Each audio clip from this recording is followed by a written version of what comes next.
وہ جو اپنی پہچان نہیں چھپاتے۔ عمر جلیل۔ عام طور پر کچھ غیر معمولی دیکھنے اور سننے کے بعد ہم سکتے میں آ جاتے ہیں۔ کچھ سجائی نہیں دیتا۔ میں تنہا اس غیر متوقع کیفیت سے دوچار نہیں تھا۔ نادرہ کے دفتر میں موجود ہر شخص اپنا اپنا کام بلا کر اس نوجوان کی طرف دیکھ رہا تھا جو بضد تھا کہ شناختی کارڈ میں والد کے نام کے بجائے نام کی جگہ گمنام یا نامعلوم لکھا جائے۔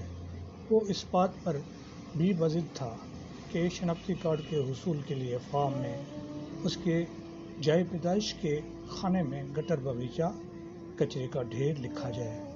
لگتا تھا لوگ جیسے بولنا بھول گئے تھے۔ تب اس کے سامنے میز کی دوسری جانب بیٹھے ہوئے افسر نے سمجھانے بجھانے والے لہجے میں کہا، بیٹے اس طرح تو آپ کو شناختی کارڈ جاری نہیں ہو سکتا۔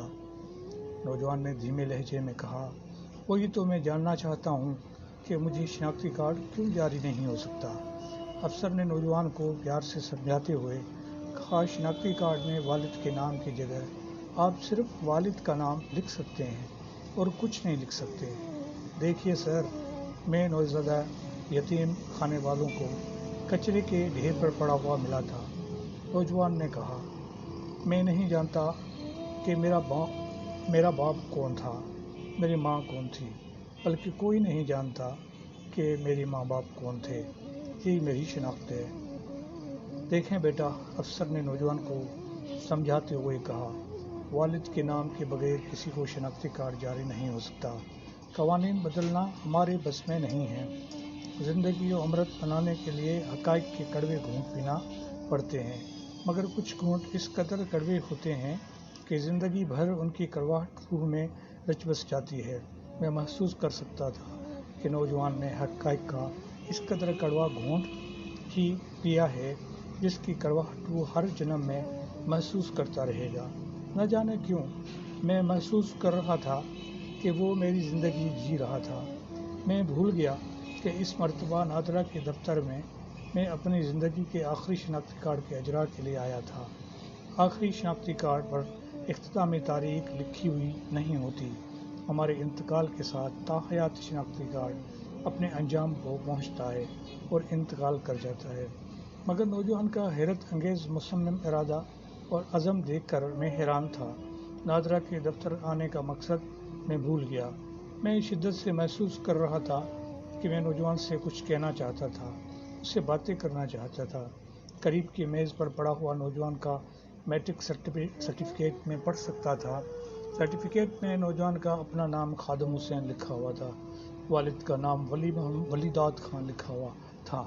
نوجوان نے دھیمے آواز میں افسر سے پوچھا، سر مجھے کچھ کہنے کی اجازت ہے؟ کہو سر۔ گٹر باغیچہ اور گٹر باغیچے کے قریب پڑا ہوا کچرے کا ڈھیر پاکستان میں ہے۔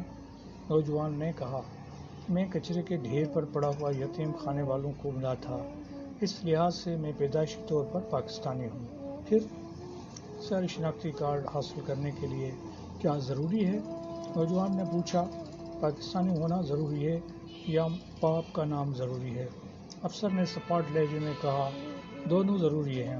غیر معمولی خاموشی میں اپنی نوعیت کا شور ہوتا ہے جو کچھ لوگوں کو سنائی دیتا ہے اور کچھ لوگوں کو سنائی نہیں دیتا۔ ملکہ کمرے سے ایک سخت گیر قسم کا کرا دھرا شخص باہر نکل آیا۔ دفتر میں موجود ہر شخص پر نظر ڈالتے ہوئے ڈائریکٹر صاحب نے پوچھا، کیا ہو رہا ہے؟ نوجوان کا معاملہ دیکھنے والے افسر نے کہا، سر یہ نوجوان فارم میں والد کے نام کی جگہ گمنام یا نامعلوم لکھنے پر بضد ہے۔ کردرے ڈائریکٹر نے نوجوان کی طرف دیکھتے ہوئے پوچھا، تمہارا پرابلم کیا ہے؟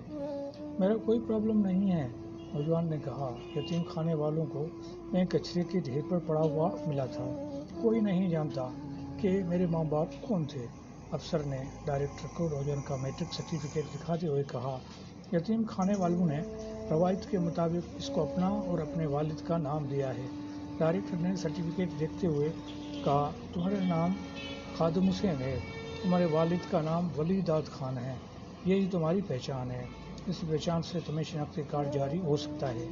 یہ مجھے دی گئی مصنوعی پہچان ہے، مجھے قبول نہیں ہے، نوجوان نے مکمل اعتماد کے ساتھ کہا۔ میری تصدیق شدہ باوثوق شناخت یہ ہے کہ میں یتیم خانہ والوں کو کچرے کے ڈھیر پر پڑا ہوا ملا تھا۔ کوئی نہیں جانتا کہ میرے ماں باپ کون تھے۔